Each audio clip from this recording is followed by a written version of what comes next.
of order and everything. This is super weird. I don't even know what to do. I'm in the upper right hand corner. What is up, everybody? It is the Engaged Family Gaming Podcast. My name is Steven Dutzman. I'm your host, as always. This is episode 304, which is a very big deal. Wow. I know we have not been super we have not been super consistent over the summer. We're just we're vibing. You know what I mean? Trying to get things going. But I promise for our viewing and listening public, we'll be more consistent for the rest of the year. Just had to take a little bit of time off. So it's episode 304. I introduced myself already. Let's go down this way to my good buddy, Jeff Walker from the Frozen North. Sir, how are you? I'm doing great, Steven. It is podcast night. I love podcast night. Podcast night is it is a really good night. So I am glad that you are here. Also, just going clockwise. Next, she's not used to going last.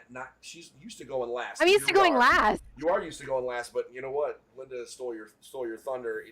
I'm allowed. I'll so allow next it. around Sharon's the mom is my horn, best. Next around the horn is my very best friend in the whole wide world, Amanda Farrow, the Princess of Power.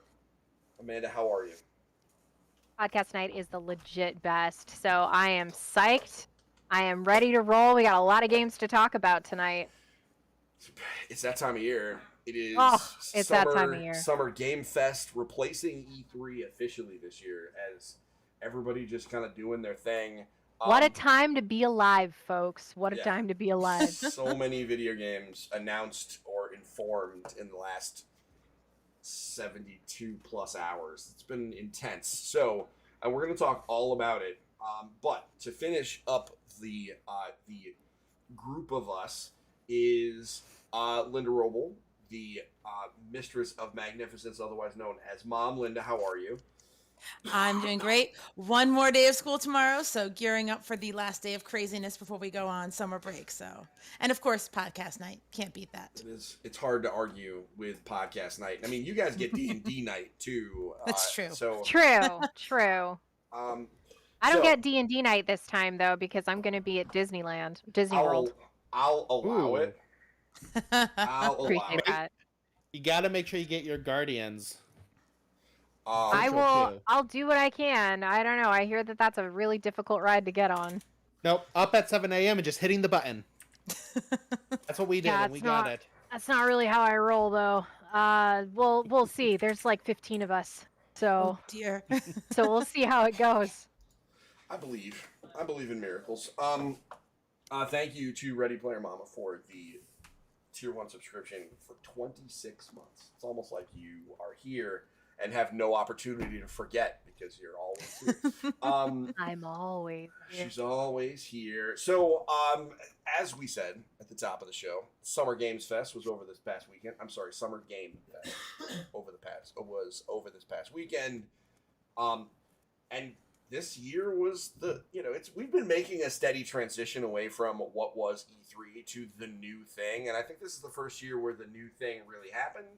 And everyone just kind of coalesced around it and just did their presentations in the week prior or during, with the exception of Nintendo. But like they had Zelda, like what else were they going to show? So it's been a wild week, I think, is a really good way to describe it for video game fans. I know I watched a lot of hour to hour and a half long presentations full of trailers. I learned to draw the distinction between a gameplay trailer and an in-engine footage and a cinematic trailer. And it gets those. Welcome to the pain. Those get reinforced every year, and then I don't worry about them again, and I pull those definitions out every June. And now, so it was great. So we're gonna go, and we've got some other news to talk about, but then we're gonna settle in, and we're gonna play our favorite game, which is we're gonna pitch games to Linda and see which ones she is interested in. Because I don't know, that's the game we play, and it's what we've done for, at this point, many years, and I'm just not going to stop because it amuses me. So let's just get right into it. This is episode 304 of the Engaged Family Gaming Podcast. Excuse me. It's a show all about great. This is a show all about great video games and board games that your family can play together. And this is mostly a news episode, but the majority of us have been playing The Legend of Zelda, among other things. But we'll talk more about that later, because I could talk for hours about that game. Let's get into our housekeeping. Hey, Amanda. Hey, what's up? Did you know that you wrote a book? I did? You did, in fact, write I a told my book. publisher. So, yeah, Amanda wrote a book. It is I did. still available. She's writing several of them. So there are more Second coming. one is done and being laid out right now. Look That's at so that. great. So we'll have more. I'll be able to change the link sooner rather than later. That's going to be a fun little One of these days, I'm experience. just going to get an actual website for it, and then you will just send you the website. I mean, that's fine. That'll just post that link in there. So, super important. If you like the stuff we talk about, the book is basically really just a great companion to that. It's all about, digital playgrounds and how a great way to look at the games our kids play. And it's a great companion piece to everything we talk about. So, Absolutely. yeah, and great teamwork between Amanda and friend of the show, Dr. Rachel Cowart, who eventually, when she's not infinitely busy, we'll have to have back on so that we can talk all about it. Maybe when all those books are done. We'll get there. Yeah, we'll get there. Yeah, you got. We're some hoping time. to get book 3 completely drafted in the fall. So, a Okay, couple so books a year is how we're going to do it. Maybe That's so before exciting. it's all done, then, because I know it's a whole bunch of them. But so we'll have to work on it. Also, everybody, did you guys know that we made a magazine? We did. That Oh. is another really great project that we've been working on that I've been really impressed with how it has grown. We have a new segment coming for our next issue, which is going to be getting done in the middle of July. We just put our date on the calendar. So I just put the link in the chat to our excuse me, to our free digital magazine. I encourage everybody to go there, subscribe, give it a look. It's only getting cooler. Speaking of things that people may not know, did you guys know that we do a Dungeons and Dragons live play every week or every other We do? week? We do. The Coils of Destiny has surpassed. I believe that we just had our 6th episode, and I think it was we are- 7. Was it 7? I think it was 7. Let me Oh, check that my means- notes. That means Because we I might did- have notes here. which means we did in fact surpass 6. It's just we did that. It's true. a Yep, while we ago. did episode 7 last We week. just recorded episode 7 last week. We've been having a wild time. They have been adventuring and keeping me on my toes, and I've already had to rewrite my campaign, a couple of times based on what they've done. Sorry. No, sorry, that was a lie. Yeah, no, that's not a lie. That's a lie. You're not. So the good news is, if you can't watch it live on Mondays, when we start at 7:30 Eastern time, I put the whole playlist right in there. You can go ahead and watch the VODs on YouTube. I am getting better at producing and DMing at the same time, and it is really only a matter of time before I perfect that craft. So hope everybody enjoys that. So let's get right into it. Let's talk about some news. The first one, there's a website called EngageFamilyGaming.com, which which you never heard of. This past Saturday, EngageFamilyGaming.com reached its. It was Sunday, right? It was Sunday. This past I think it was Sunday, yeah. This Sunday, Engage Family Gaming, Sunday, Reached- Sunday. 10 years old. EFG is Wow. officially Amazing. double digits. So, what does that mean? What does it mean when a website gets to be 10 years old? It really doesn't mean a lot mechanically speaking, but it means that I've been doing this with some combination of my friends and family for 10 years. And so, my kids don't remember a time when I didn't do EFG. They're yakking about it over on the other side of the room. They don't remember a time when I didn't have a podcast or content that I was creating.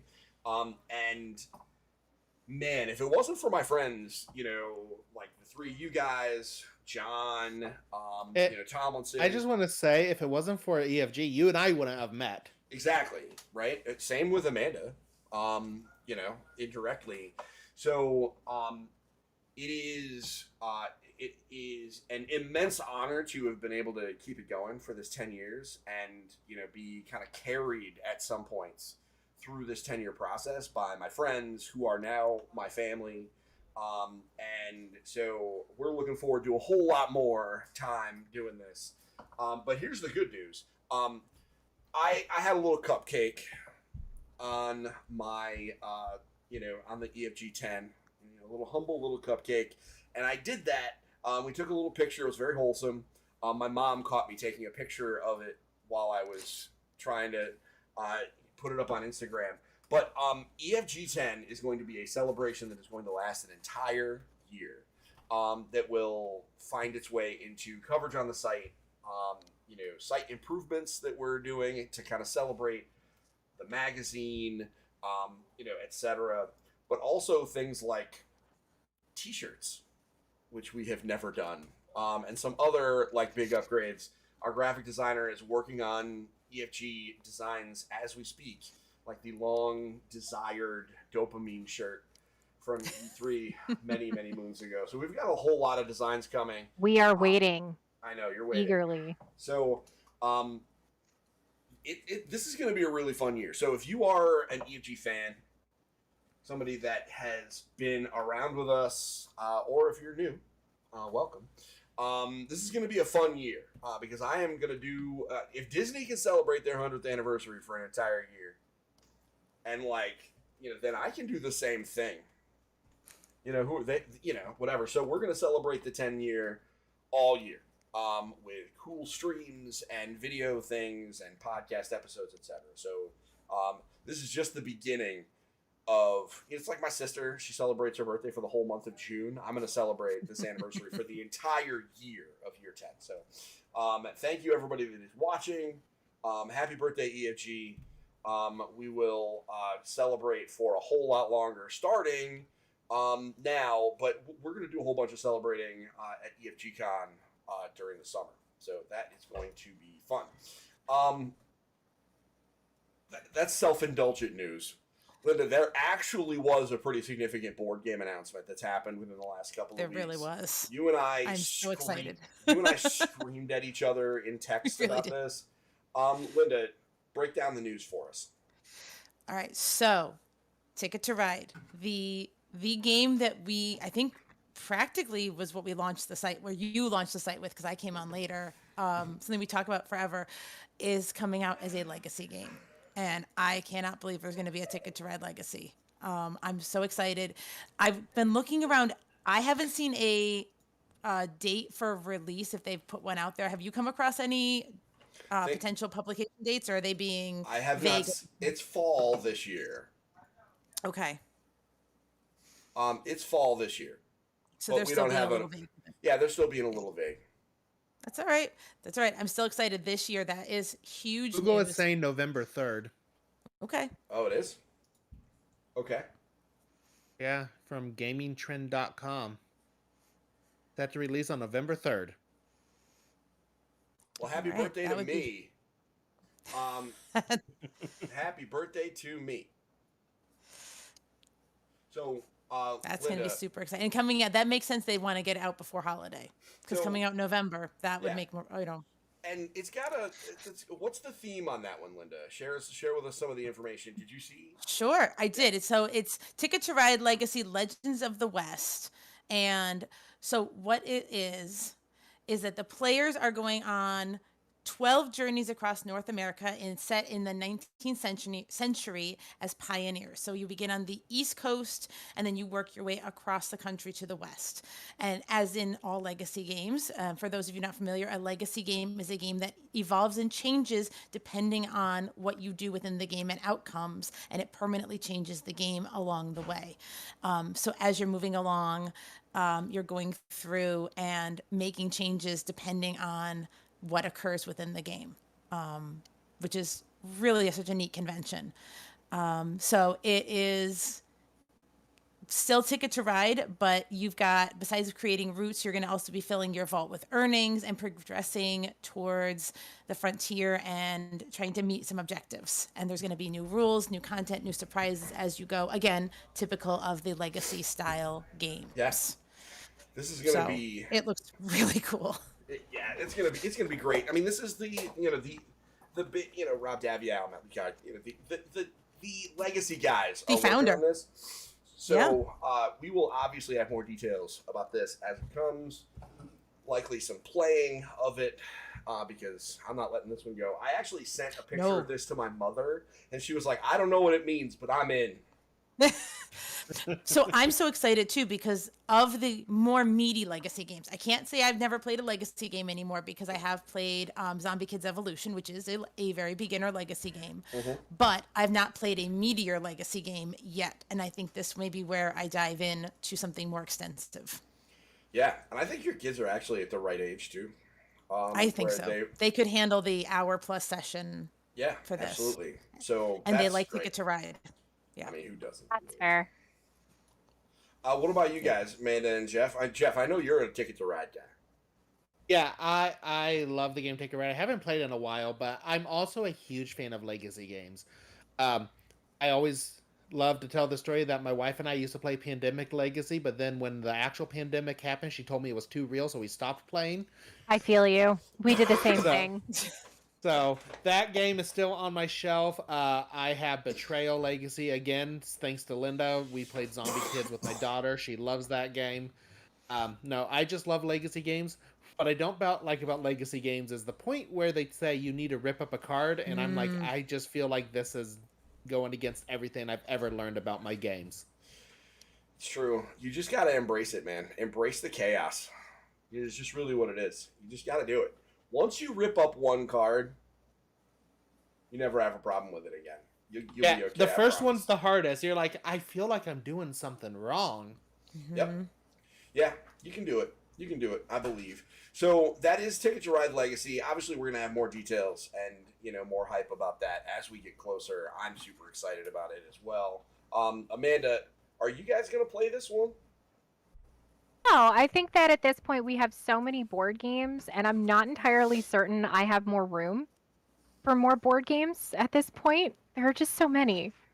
So, maybe my kids were never really huge Ticket to Ride fans, unfortunately. They kind of were, but then they fell out of it really quickly. My kids moved on to very crunchy board games very quickly.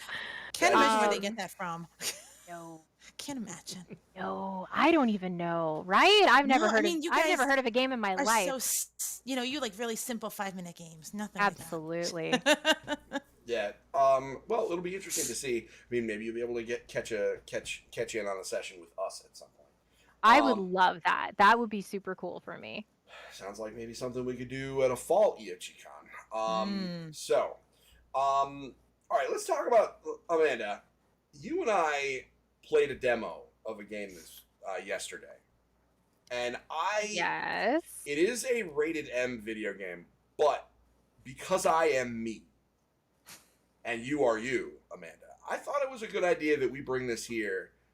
As I think you and I agreed that this is like a parent service announcement. Yes, this is definitely a parent service announcement, a PSA of a different kind. Yes. So Final Fantasy 16, we've already known that Final Fantasy 16 is not a rated T game. They said that they wanted it to be rated M. They knew that was going to be rated M from early on in the game's development because they wanted to tell a more mature story, etc. Amanda and I heard that, and we're like, we heard the PR talking points, and we were like, man, I was upset. I did a whole basically open letter rant during an episode about how, man, guys, Final Fantasy is supposed to be something you're able to share with your kids, right?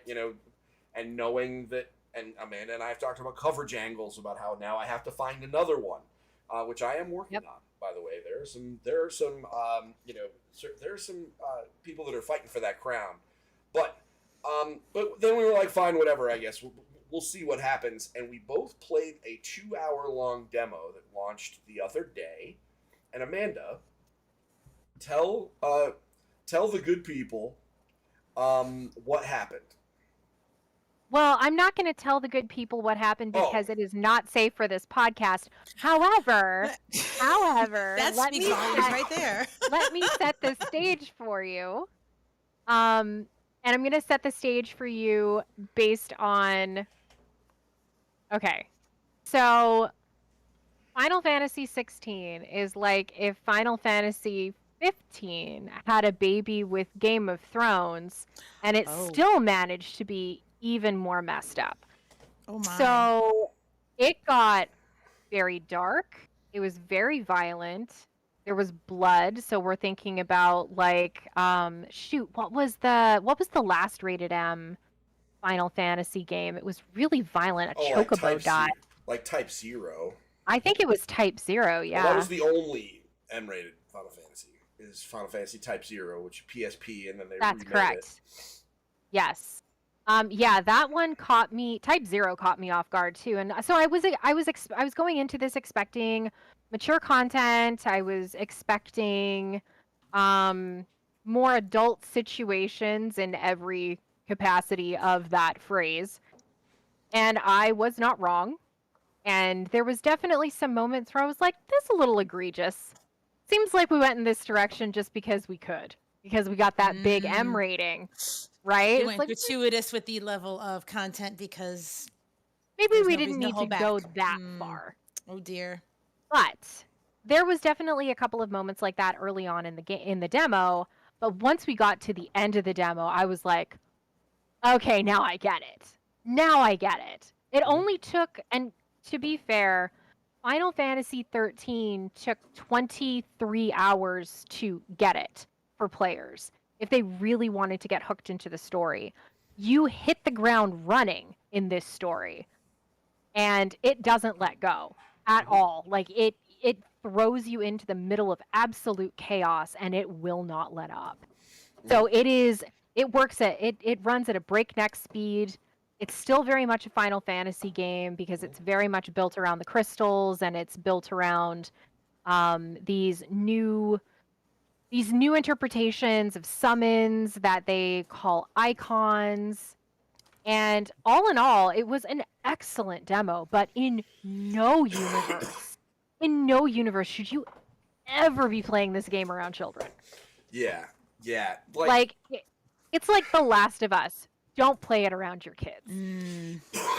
Excuse me. Yeah. So I sent Amanda a text message. I'm gonna read this text message. Let me get my phone. Right on air, baby. So I sent to Amanda yesterday, and let's see. Here we go. And this is the voyage we went. I said 20 minutes into the Final Fantasy 16 demo. 15-ish needless F-bombs, whole bunch of blood, and then a gentleman and a lady having an encounter, fully clothed. But it was still an encounter. It was nonetheless. there. It was a whole thing. To be fair, she was very into it. This was not a And non-consensual like I love that encounter. for her. Yeah. No, I love that for her, truly. So I just want to make it clear that it was not like, because there are encounters and then there are encounters. So and then Amanda said to me, "Welp," and then she said she was in. And I'll admit, like, none of that stopped me from watching. But here's the thing, right? Like, when you watch the opening of a game and it's just, oh, it's a bunch of F-bombs and some violence, there are absolutely, and I'm not here to judge, like, I am not super concerned about violence, you know, in language and stuff like that because, you know, I talk to my kids about that stuff. And also my kids are older. But then as we proceed through the 2 hours, and I said, and I swore a bunch in my text, so I'm not going to read that, but I said, this is Game of Thrones stuff. And yeah, and I hadn't read that until I actually just wrapped the demo myself. And then she responded, and she was like, oh my, and so then it's just the two of us, like, oh my God, like, many pages. There was a lot going on. And, so, okay, so Which- here's... In our defense, that's normal. Yeah, We I yell mean, about it's- video games in text messages legitimately every day, True. but But goodness this, gracious. So, no joke, Final Fantasy 16 just shot to the top of our M-rated Game of the Year list. No questions. Like, this is like kind of God of War level storytelling from my perspective. Like, I honestly, I am more interested in the end of this than I was in the end of the God of War stories. And not just because I'm a Final Fantasy Wow. nerd. I'm, like, I'm like genuine, because I at least had an idea. I had a prediction for the God of War stuff, right? Like, whether I got, whether that prediction was right or not, like, I felt like I was like, oh, I can kind of tell where this could go. I have no idea what's happening, and I want to know everything. So, Final Yeah, Fantasy that's 16. definitely where I am too, where I'm like, I have no idea where this is going, but I'm gonna buckle the heck up and we're going in. Yeah, so we'll give you guys the Amanda and Steve screaming at each other status report in future episodes. For It's just parents gonna be to pay attention. ah. Yeah, that's it. And Jeff's downloaded the demo at our suggestion. It was not a very hard sell. I mean, I've already pre-ordered the game. I was gonna wait, but then after you guys talked about it, in fact, right before we started recording, my phone PlayStation app said it's ready to play right now. So you guys are even lucky I'm here right now. Listen, I mean, if you need to get started, just turn the volume down. There's some cusses. Okay, so I think that is, I think that's enough for talking about Final Fantasy 16. Let's talk about Summer Game Fest. Summer Game Fest was a series of shows. Started last Thursday. It really started with PlayStation the week before, but then last Thursday was the big Summer Game Fest kickoff show with, Jeff Keighley, who does the Game Awards, and that was fun. And then over the weekend we had Xbox with their showcase, and then the Starfield showcase, which was all about one game. Then we had Ubisoft, and we had the Wholesome Games showcase, which the Wholesome Games Direct had 80 games in it. Bangers, every 80 last one of them. games. Wow. Bangers. And we got a release date for Venbo. We're going to talk about that in a minute. Which is like Amanda's most anticipated Wholesome game, I think. Because we just want to yell about Indian food. Every day. That game's going to make All me day, hungry. every day. Venba is going to be my game of the year, period. I mean, I'm calling it now. Oh boy. Write it down. I mean, I wonder what it's. Well, we'll have to discuss it. So, anyway, but then we had, just so much good stuff at Ubisoft Forward, which had its moments. So I figured what we would do is just kind of go through and talk about some of the games that came up. We're not going to do it in any order. The order is, we'll go Amanda, Jeff, me, Amanda, Jeff, me, Amanda, Jeff, me. And we're going to do that until we run out of time. Cool. And just, talk about some of the games. So, Amanda, if you had to pick, like, one game that was, like, the one you want to talk about, what are you going to start with? I mean, I'd pick everything in the Wholesome Direct, quite frankly, but failing that, because Okay. I do not have infinite time. I think will I'm- choose. I Yeah. will choose Star Wars Outlaws. I think that's the right decision.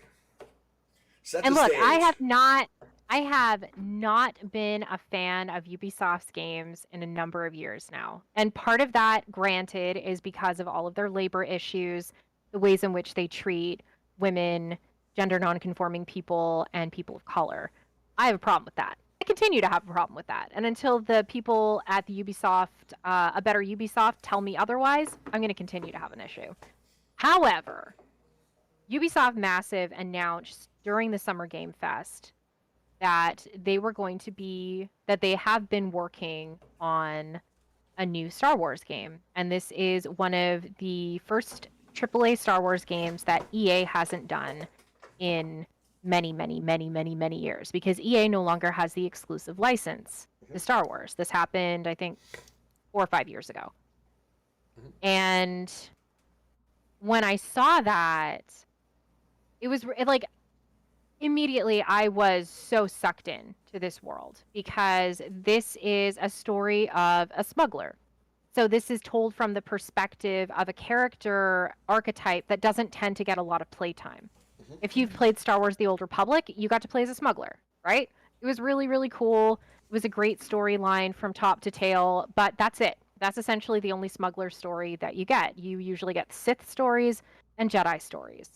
Or sometimes you'll get, like in Star Wars Rogue Squadron, you'll get something that's a little bit different, but it's still military. Okay. But the Outlaw game is all about a smuggler and her trek through this universe, this small giant universe, in order to make her way in it as a person, as a professional, as a woman even. And she has this adorable, like genuinely adorable little sidekick named Nyx. And he's fluffy and adorable, and I very much need a plushie of Yeah. Nyx to like live on my shelf back there. It's like Right? it's like a cross between like an otter, a cat, and an axolotl. Yes, that's actually that's a reasonable way of putting it. But I like, promise I'll drop in everything into our Discord later because y'all got to see this. So that was the announcement during Summer Game Fest, and then yesterday at Ubisoft Forward, which is the first Ubisoft Forward I've watched in a few years because I knew they were going to be talking about Outlaw. They did a deep dive into the world building, into the character, and quite frankly, into the way combat is going to work or not work.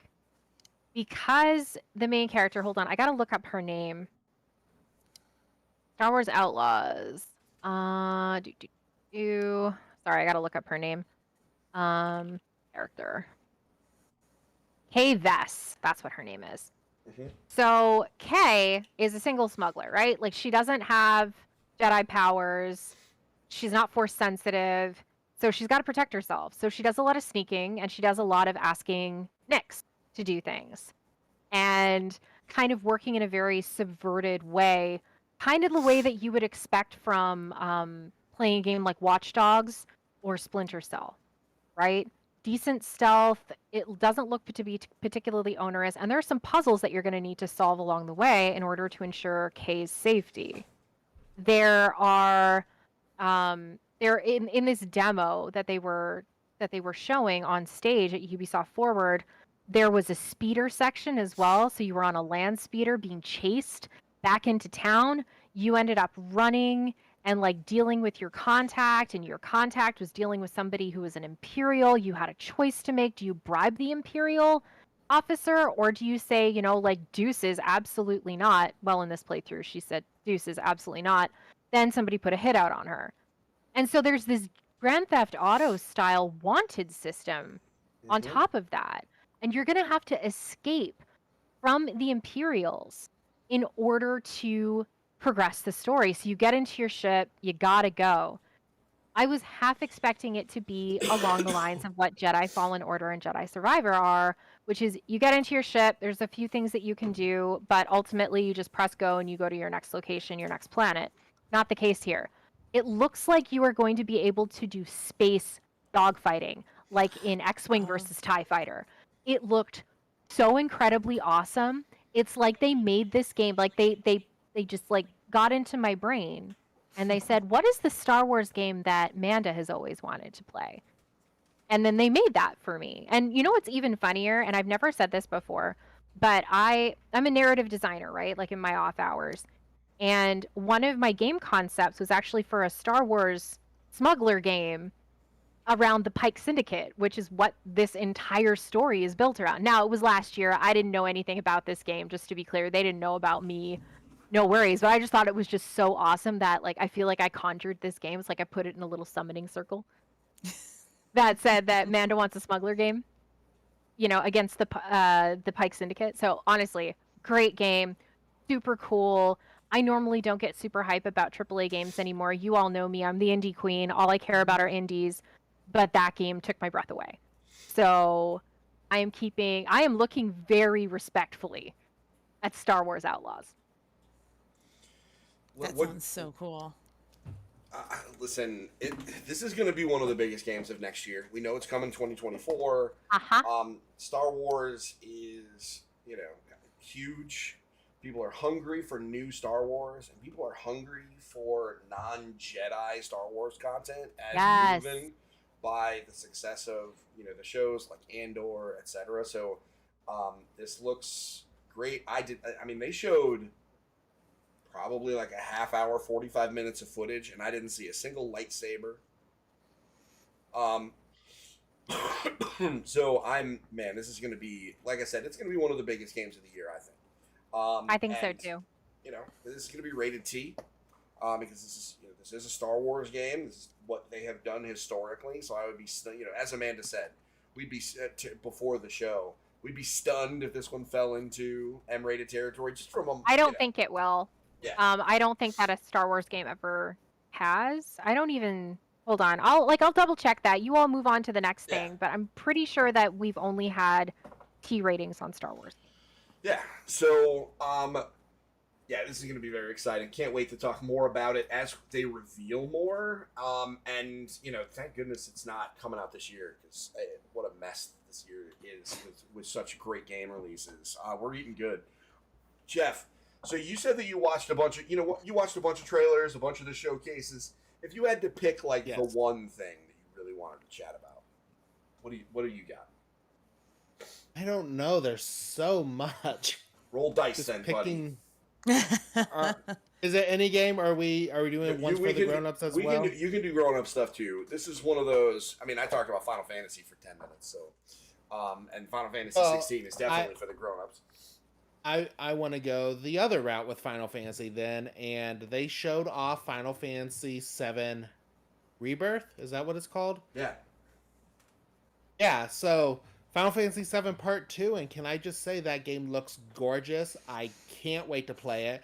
I mean, I played the original Final Fantasy VII Remake on my PS4, so can't wait to, get the PS5 graphics with that. And it's all new to me because, let's be honest, the original Final Fantasy VII, not a great game. And Wow, hot I take. only have... That's a spicy take, my friend. It is a spicy take. It is. Wow. I think I've said it on Steve's You've definitely podcast. said it before. You've said it Yeah, before. You've so- said it before. Yes. And I explain to myself every time. I understand the importance of it. But there are two better Final Fantasy games on the original PlayStation that were able to do things better. Maybe not story-wise, but mechanics and graphics-wise, yes, better. Well, one is completely better, and that's Final Fantasy IX, because that one's my favorite of all time. But we're not talking about Final Fantasy IX. I respect that though. Like, I respect that. That's a bold choice that I respect. Vivi's my guy. I mean, who doesn't like Vivi? And Megalon. In fact, I this is going on a tangent. When we were trying to find names for Zoe, I wanted to call her Vivian so I could call her Vivi. But my wife would not go for that. Can't imagine why. My daughter's name is Vivian, but I named her after Vivian Westwood. Oh, well. A little different. So tell us about Final Fantasy Final Fantasy VII yes, Remake. and as I said, Rebirth. It looks great.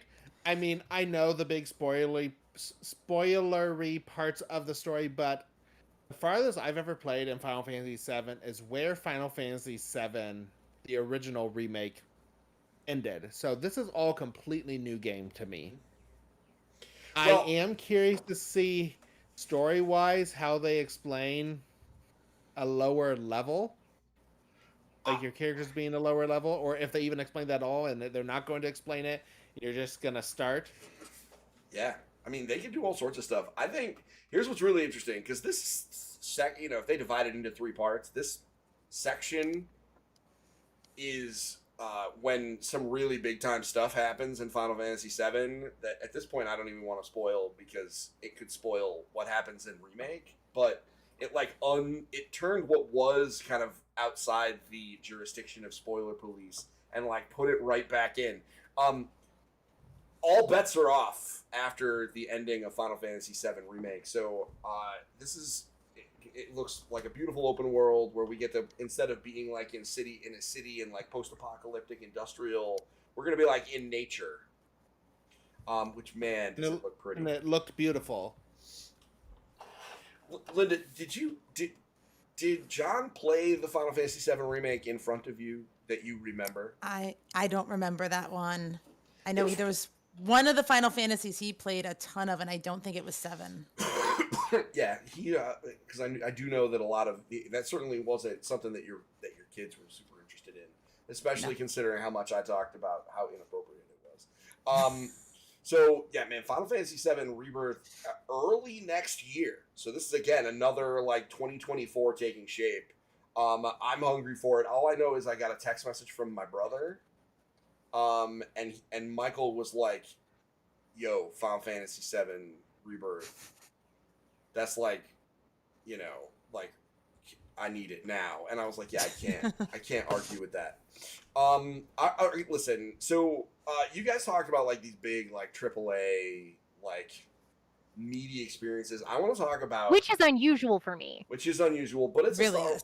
but so let's like completely flip the script. I'm gonna talk about an indie game. My man. My man. How did that turn into a meme? I mean, it's just from a terrible movie. So anyway, It truly is a very bad movie, but it's an excellent meme. But that phrase is so good. So I'm in fact gonna talk about 2 indie games. One of which is from the Wholesome Direct, and I can do this for 2 reasons. One, I'm the host, and I can do what I want. And second of all, I'm just subverting expectations. One of them, and this was shown at the Xbox Showcase. This is from the people that made Spiritfarer. And so when I hear the people that make Spiritfarer, I immediately think, okay, emotional storytelling, whatever. No, this is a freaking action game that is like Hades or any other kind of isometric third-person like kind of action game where you can play with 32 other people. It's called 33 Immortals is the name of this game. And the way they showed it to you is you just run around a map fighting monsters, and then there's 2 people, and then there's 4 people, and then there's 7 people, and then all of a sudden the entire screen gets crowded with dudes with big swords and bows and arrows and weapons. This game looks absolutely nuts. You're fighting huge crowds of monsters, giant monsters. I want to play this game so badly. We know it comes out next year. This is such a departure from the folks that made Spiritfarer, because that was like a thoughtful, contemplative, you know, like really sad game. And they're moving into, they clearly needed a break. They were like, all right, we're tired of crying at work. Let's fight stuff. And it really feels like, as I was talking to my kids watching this thing, and I was like, this feels like Hades with multiplayer. And if that's what it is, I'm all in. Like Linda, I mean, 33, yes, it's Thunder Lotus. They do know how to play some action games. It's absolutely true. Jotun's crazy. This is way faster It's a paced. great game. I love Jotun. Yeah, it's way faster paced than Jotun, though. This looks like quick and snappy. Linda, will you play 33 Immortals with me? Will you be one of I my will watch 30? you play. All right, that's fair. You know what? I'll be honest. I'll watch you play. Yeah, you know what, John? I'll will be 34 on the sideline. That's fine. You know what? You can be the 34th man. John will be there. So There you go. So how about They this can for football the stadium's the 12th man. That's Linda. Absolutely. Linda will hold up the I know my flag. place. She'll hold up the flag with 34, and it'll be like in Seattle. That'd be so great. Okay. Next game and this is actually on Kickstarter right now, so I think we all need to go take a look at it. And this is a game called Beastie Ball. Okay, not to be confused with Beastie Boys. That's a band. This is Beastie Ball. Linda, let's step into my mind palace together for a moment. Oh, I'm going to dear. describe this game. This is Pokemon, Okay. but instead of like battling each other, you're Mhm. playing turn-based volleyball. Oh, that sounds cool. What do you think, Jeff? You gonna play some That Beastie does Ball sound with fun. me? And it's got It- you know, it sounds Dodgeball a li- Academia meets Pokemon and volleyball, honestly. Dodgeball Academia, I'll say I didn't beat that game, but I played enough of it, and that game was super fun. Definitely sounds more intriguing than the other Pokemon-like game that was announced. That one I during know Summer exactly Game. what you're talking about, and I don't know if that game's for me. Pokemon with guns? No.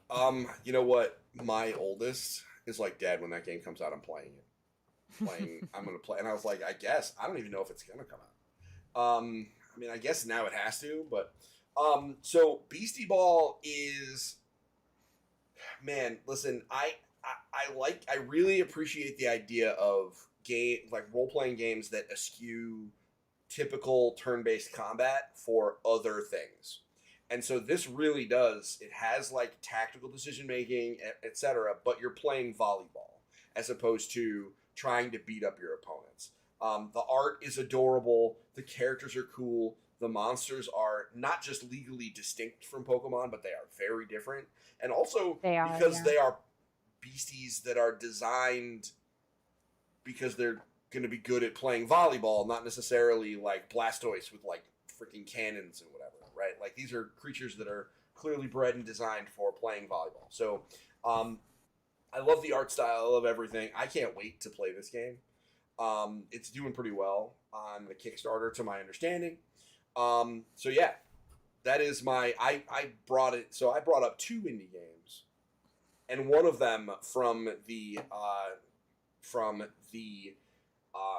Wholesome Games Showcase. So Amanda, I have thrown the glove your way.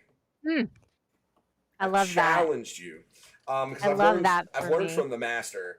Amanda, share some other games with us. Okay. What else you want to talk about? I always love talking about the Wholesome Direct. It is my favorite part of Summer Games Mess every year now. And they've had, I think this was their second or third Wholesome Direct. I love it every single time. So one of the other games that I haven't talked about on this show yet, but I'm very, very interested in, is a game that, oh my goodness, how do we even talk about this game?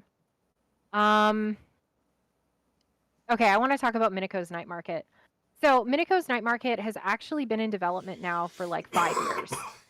And it is clearly very much a labor of love. It is a game that is deeply narrative driven. It's a social simulation game. So like you're going around, you're talking to people, you are celebrating Japanese culture in addition to that, because there's a lot of Japanese cultural beats. It's a crafting game in a lot of ways. It's a game that has lots of food in it.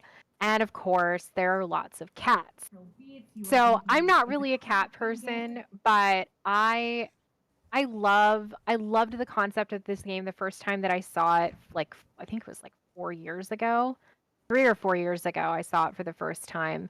So you're playing as this girl named Minako, and you are on this Japan-inspired place called Mount Fugu, which I'm sure is like Mount Fuji, for crying out loud. It's very superstitious, and there is like this sun cat named Nico, who is actually mythic and is worshipped on this island, and you befriend this very excellent sun cat, and you get to go around discovering secrets in this town and kind of help revive this struggling village to its former glory. So I'm very excited about Minico's Night Market. I have been looking forward to it for years. And I think that it's got all of the things that I love in narrative-driven indie games, which is an adorable aesthetic, very approachable mechanics, and a story that's going to stick with me for years to come. So that is Minico's Night Market. And I'm putting a link. Really I'm putting a link to the trailer that'll give an idea of the aesthetic into the chat, because I think, wow, my computer is just not letting me not autoplay videos. I'm going to put it, because I think the aesthetic really needs to be seen to understand, like this kind of paper craft watercolor aesthetic. Absolutely. Very it's cool. So gorgeous. Yeah.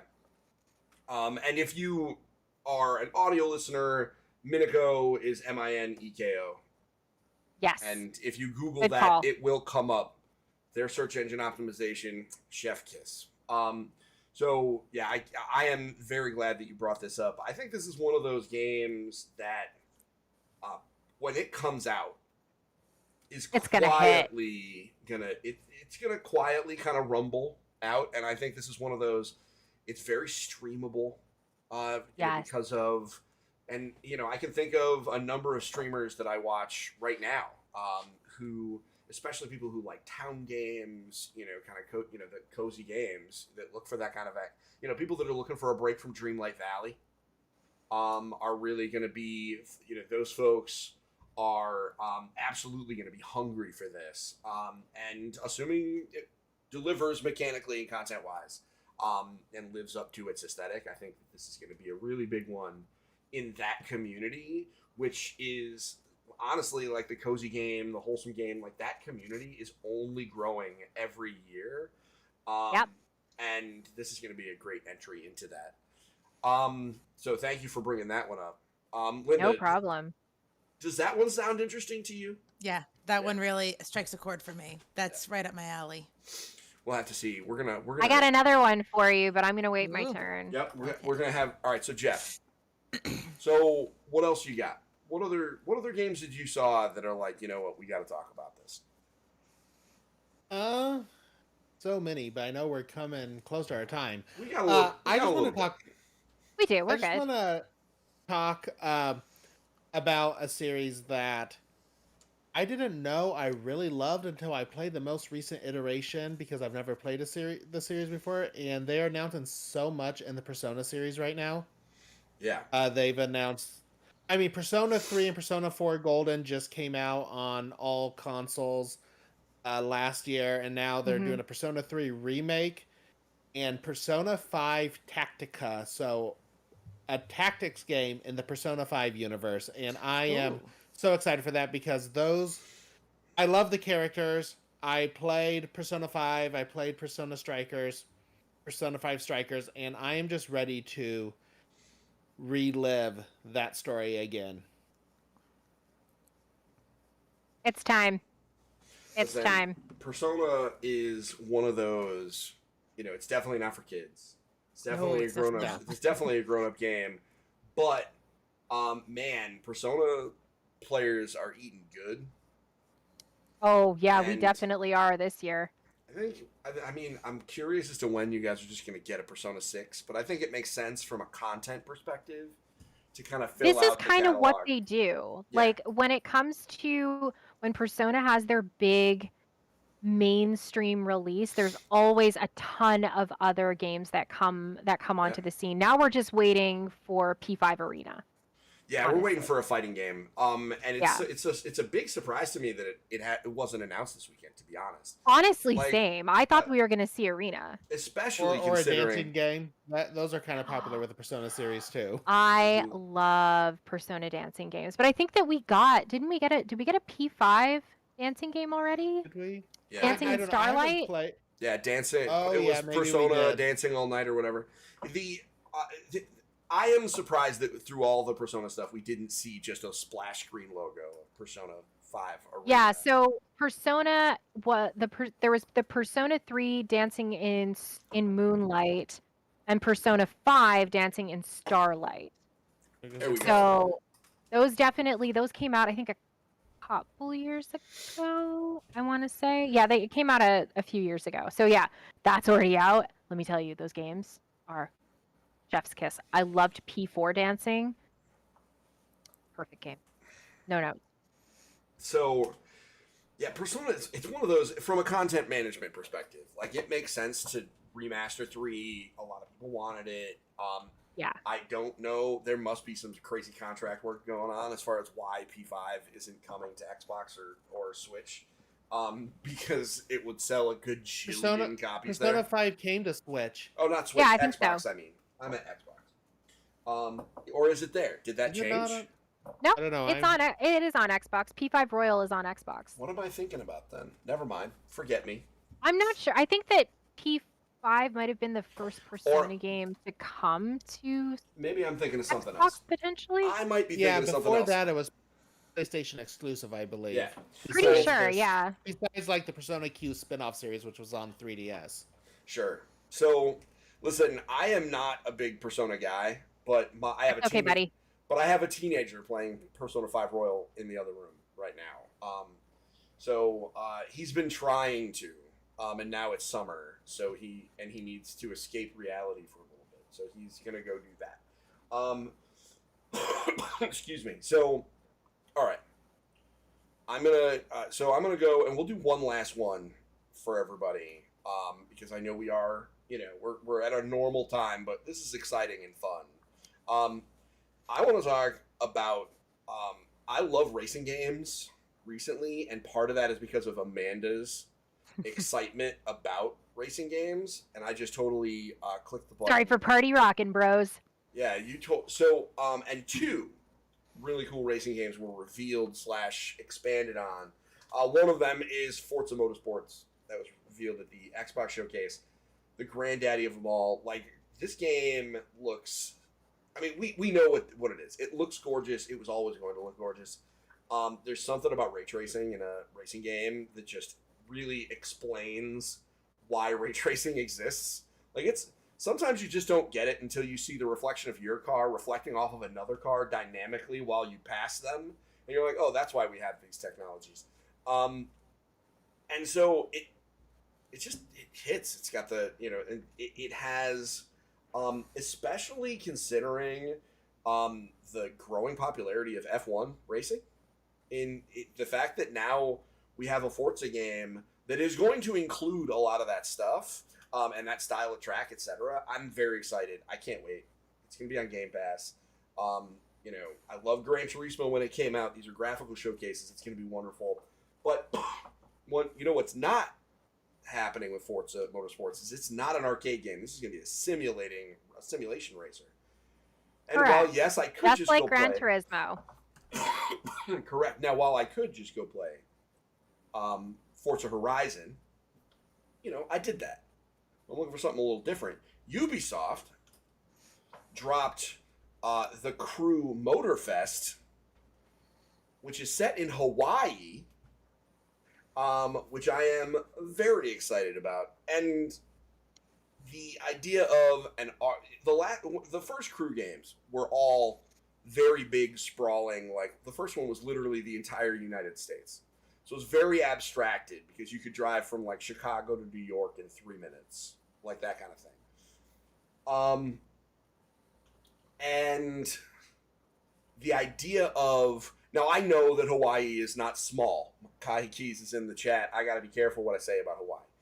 Hawaii is not small, but I think it is safe to say it is smaller than the continental United States. And so the idea of having a racing game set in a place that is like easier to represent in driving across it, like, obviously these islands are huge, but it's a little bit easier to, you know what I mean? So I am also, like, who doesn't want to drive across, or like drive around those beaches and to all the different biomes, etc. Super cool, it's going to be beautiful. Everything they showed of it is amazing. So it is, I can't wait to get in there, and it's called the Crew Motorfest. The big thing with the Crew, bunch of different vehicles. It's not just street racing. There's Jeeps and off-road stuff. This is going to be wild. I cannot wait. What do you think, Amanda? You and I, we get down with the racing games. Did the Crew Motorfest do anything for you? I absolutely loved the presenter. I thought that he was just absolutely delightful. I had some trouble understanding his actual French accent, right? Because I'm used to the Quebec accent, which is a lot different. So I was like, oh, I'm having trouble understanding this. Why is that? Because he's from France. So that'll do her. I thought it looked colorful and beautiful, and honestly, it was an interesting answer to Forza Horizon while we're waiting for the next Forza Horizon, right? Yeah. I mean, I don't think it's, I don't know that this game has any hope of being as good as Horizon. No, I don't think so either. They're not turn 10. But so. yeah, but I don't think it I think needs it's to turn be. 10. Yeah, I think it does. It doesn't need to be. I mean, it just needs to be a cool racing game, in a cool place. Exactly. And it manages to be both of those things, and it comes out this September, so it's actually very soon, September 14th. So some additional things that you'll be able to do. You'll be able to do motorbikes, like off-road dirt biking. There will be boating and small aircraft. So you'll be able to, and you can switch between them as you get from place to place. So it's got some dynamic, really, really cool stuff going on. So it's Diddy Kong Racing, is what you're saying. I mean, I wasn't gonna say that, but sure. It's Listen, a solid you know what? game, though. Like, You know what? honestly, I appreciate you bringing that up because I love that game. You know what? If it's Diddy Kong Racing with realistic graphics in Hawaii, I'm down. Yeah, let's go. Why not? That sounds I like a great. That sounds like a great weekend. Honestly, This is as close to a trip to actual Hawaii as I'm taking this September. So I'm gonna take what I can get. I got a big old TV. So, excuse me. I mean, Kai has been trying to convince me to go to Hawaii with her for 20 years. EFG field trip. If EFG's gonna take a That field would be trip, amazing. Kai. That would be amazing. if we're gonna, If only there were the dollars. if we had infinity monies. So somebody did send me an email offering to buy the site from me. I mean, I responded, by the way, I responded $4 million. They haven't Oh, boy. responded yet, but My man. let's be honest. I'm just playing unless you're going to do it. Like, if he's really going to give me $4 million, we'll make Smengaged Family Gaming and then just kind of, just start over. I don't think any of our audience members would begrudge me $4 million. The budget we could have for a relaunch would be pretty great. Honestly, yeah. And we would do the brainstorming for our relaunch in Hawaii. Yes. So That's but- perfect. I'm down. but- Let's go. But they haven't gotten back to me yet. Oh, okay. so I I mean, they're imagine why. missing out, quite frankly. they're missing out. Yeah, exactly. But that. I figured it was a nice round number. Anyway, Yeah. so that is coming. That's coming in September. Excuse me, Amanda. One more. Okay. Okay. My last one is actually one that I previewed when I was at GDC. This is called Moonstone Island. Mm-hmm. Moonstone Island was actually in the Wholesome Direct 2022 as well, but I saw it and I was like, I don't really understand. I don't really get it. And then I played it. And I was like, oh, this game is very cool. So it is a creature collecting life sim. And there are a bunch of these islands that you'll be able to visit. And you play this adorable little witch on her broom as she goes around making friends, making connections, finding all of these cool little creatures that are nature spirits. You're an alchemist. You get to create magical potions. And you get to explore cool things like ancient temples and dungeons. And ultimately, you need to discover the dark secret of Moonstone Island. Ooh, That sounds really neat. Good night, sweetie. sounds fun. I love you too. Let me get a trailer for that one because Moonstone Island also is one of those. It's legit. Like, it honestly, to me, it gives me really, really big Stardew vibes without the farming. Mhm, mhm. So instead, it's like all about the community that you build as opposed to the farm that you build. And like, you're going to go out and you're going to go ahead and like decorate your house and it looks so cute. Listen, Studio Supersoft, the developers behind this, I mean, like, there is farming and stuff in this game as well, but like, it's not the overall focus. The overall focus is exploration and connection. The battles are all card based, so again, they're hitting on that for me because I love card based battle systems. But anyway, the developers, Studio Supersoft, are so nice. They were such lovely, lovely people when we sat down. We had this conversation about their game as I was running from meeting to meeting at GDC because I was doing a heckin' strategy and a heckin' business. I loved this game. I'm so excited for this to come out. It's supposed to be out Q3 this year, so we might see it in the early fall, late summer. No release date yet, but that's okay. If I have to wait a little bit longer for this most excellent game, I'm willing to wait because the vibes are immaculate. I put a trailer into the Twitch chat. This is Moonstone Island is spelled exactly like you think it is. So if you're an audio Exactly. listener and you want to do some Googles, you can certainly do that. This absolutely is, the aesthetic of Stardew Valley with a different color palette. And so if that sounds interesting, like if you like that pixel art that could never have been on the Super Nintendo, but is presented to you as though it could have been, then this is right in there. The music is beautiful. This is one of those games that I think is going to catch a lot of folks. Again, there's that market of people that love them some farming games. I think this is going to definitely hit that audience really well. Jeff, one last game. What do you got? All right, so I'm gonna go with a game that I don't know if you guys were expecting, but I was not expecting a brand new 2D Sonic game. I was Looks not. so good though. It looks amazing, and Steven and I have had our conversations about Sonic and, well, Crash Bandicoot, that they just aren't as good as Mario, but this game looks good. It really does. It looks fantastic. You want to talk about like ray tracing in this particular, like, oh my gosh, this game looks so beautiful. How is it even allowed to look that Sonic pretty? Mania is on the EFG Essentials collection. I know. For Yes. a reason, and part of that is because Sonic Mania is great. My criticism is of old Sonic games, because the whole point is to go fast, and the game and the levels are designed to stop you from going fast, and I think that that's a contradiction. The new games don't do that as much, and so I thought this looked great. I was very surprised. I was excited to see it. Right, Sonic is a core, Sonic the Hedgehog is a core part of the video game world, and so I think that there must always be a Sonic game in development or imminently releasing.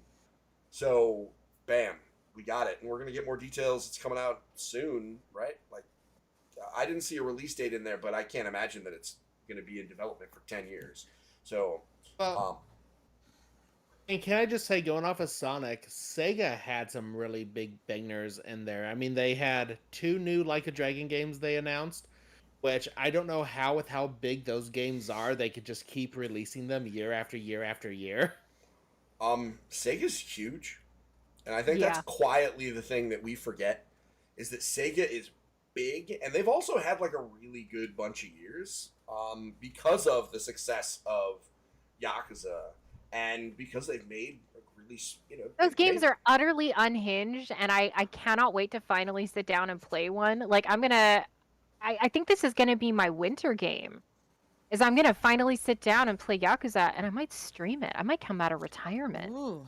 Wow, for a Yakuza game. All right, for a listen. Yakuza game. I don't know. I think that's weird. I'm have to- channeling Brit from What's Good Games here, and you know what? I think she'd fully support me coming out of retirement to stream Yakuza games. Well, of course you would, because she's crazy. She's great. But it is, you know what? I do love some Yakuza. So, Sega's blowing the roof off the doors all over the place. They did have a good showing, and it's because they figured out what their niche is. Their niche is weird Japanese action RPG / turn RPGs, and Sonic, and 2 Point Hospital / 2 Point Campus. Like, they're just killing it all over the place. I'm gonna bring us home. One game we did not talk about this entire thing, and that's because it was at the Sony showcase, which happened to be at the start of this whole thing. Guys, Spider-Man 2 is coming out this year. Now, Spider-Man 2. Yes. I know that Legend of Zelda Tears of the Kingdom is here. And Legend of Zelda Tears of the Kingdom takes everything that was great about Legend of Zelda Breath of the Wild and just expands on it. And it's wonderful. And I know that Starfield is coming out later this year. But let me tell you, Insomniac has put out another freaking Spider-Man game. And That looks dope. anytime there is a sequel to a game that was an EFG Game of the Year, which Spider-Man, the year it came out, Spider-Man 2016, was the Engage Family Gaming Game of the Year. Handily, I might add. Like, it was not even close. Spider-Man 2 has a map that is twice as big, has more variety because we're going to be going into other boroughs other than just Manhattan. Like into Brooklyn and Queens, And you can switch between using both Peter and Miles.